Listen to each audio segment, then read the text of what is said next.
बूढ़े घोड़े की कहानी। एक बार की बात है, हमारे गांव में एक बहुत बूढ़े आदमी रहते थे। उनका नाम था रघुनाथ काका। वे करीब 90 साल के थे। उनका शरीर झुका हुआ था और वे हमेशा लाठी के सहारे धीरे धीरे चलते थे। उनके दांत बिल्कुल नहीं थे और उनका चेहरा झुर्रियों से भरा हुआ था। उनका नीचे वाला होंठ हमेशा कांपता रहता था।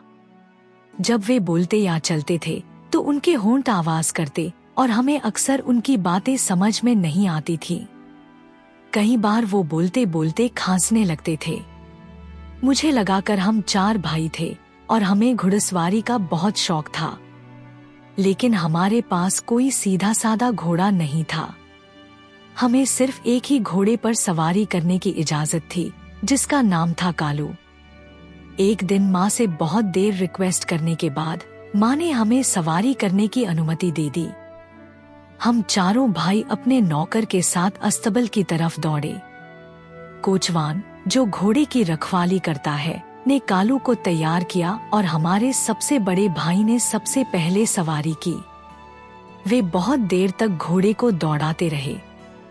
वे खेतों और बगीचे के चारों ओर घूमे। उनको देखकर मुझे बहुत मजा आ रहा था। जब वे वापस आए तो हम एक साथ चिल्लाए, अब तेज दौड़ाओ। हमारे बड़े भाई ने कालू को एड़ियों और चाबुक से मारना शुरू किया और कालू बहुत तेजी से दौड़ा।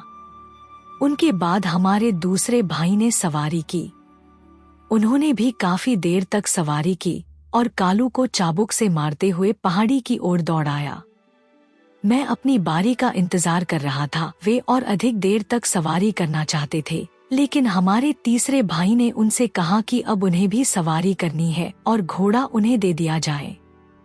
अब तीसरे भाई ने भी कालू को खेत और गांव के चारों ओर दौड़ाया। जब वे वापस आए तो कालू बहुत थका हुआ था। उसका शरीर पसीने से भीग गया था और उसकी सांसें तेज चल रही थी। अब मेरी बारी थी। मैं अपने भाइयों को चौंकाना चाहता था और दिखाना चाहता था कि मैं कितनी अच्छी सवारी कर सकता हूँ, और इसलिए मैंने कालू को पूरी ताकत से चलाने की कोशिश की।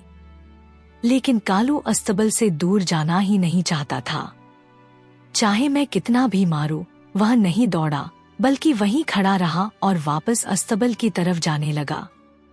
मुझे गुस्सा आ गया और मैंने उसे पूरी ताकत से एड़ियों और चाबुक से मारना शुरू किया। मैंने उसे उन जगहों पर मारा जहां उसे सबसे ज्यादा दर्द हो। जब चाबुक टूट गया तो मैंने उसकी गर्दन पर मारना शुरू किया, लेकिन कालू हिला भी नहीं। फिर मैंने नौकर से कहा, मुझे एक और मजबूत चाबुक दो। मैं उसे अच्छे से दौड़ाऊंगा और सबक सिखाऊंगा। नौकर ने सिर हिलाते हुए कहा, साहब, अब और मत दौड़ाओ। घोड़े को क्यों तकलीफ दे रहे हो? कालू अब बूढ़ा हो चुका है। वह ठीक से सांस भी नहीं ले पा रहा है, बिल्कुल रघुनाथ काका की तरह। क्या आप काका की पीठ पर बैठकर उन्हें चाबुक से मारना चाहेंगे? नहीं ना? मैं चुप हो गया और रघुनाथ काका के बारे में सोचने लगा।